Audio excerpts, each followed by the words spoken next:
Dmytro Kuleba, the foreign minister of Ukraine, has questioned the EU's plan to jointly purchase munitions for Ukraine for its delays.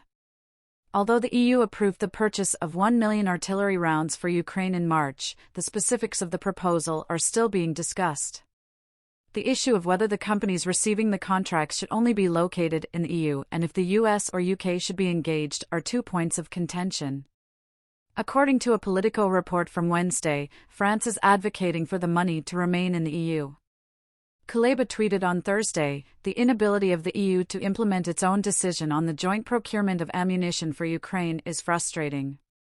This is a test of whether the EU has strategic autonomy in making new crucial security decisions." For Ukraine, the cost of inaction is measured in human lives. The immediate and unconditional release of Vladimir Kara-Murza is demanded in a joint statement from a number of foreign affairs committees from parliaments across Europe. It was signed on Thursday in London, during a security summit that also covered Russia's invasion of Ukraine. Representatives from the Baltic nations and other Visegrad members, as well as Sweden, Ireland, Poland, and Denmark, are also signatories.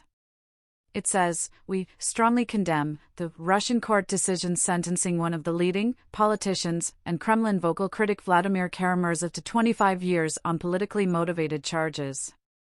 It is a clear demonstration of misuse of power by Russian authorities and an attempt to silence political opponents." On Thursday, a Ukrainian unit that vows to destroy Russian troops staged a mock fight in the woods outside of Kyiv. The country is moving forward with preparations for a counteroffensive in the hopes of replicating the success of the offensive that stormed through southeastern Ukraine in the autumn of 2022. Reconnaissance soldiers from the Burovy Brigade, portraying the enemy, covered their faces with camouflage makeup and balaclavas, put on Yeti-style outfits, and rolled in marsh water to blend in with their surroundings in a glade of pine trees. Then, according to Agence France-Presse, AFP, a second squad of Ukrainian military suddenly attacked them, firing blank shots and throwing smoke grenades. 1st Presidential Brigade is another name for the Burovy, or Storm, Brigade, which is a member of the Internal National Guard troops.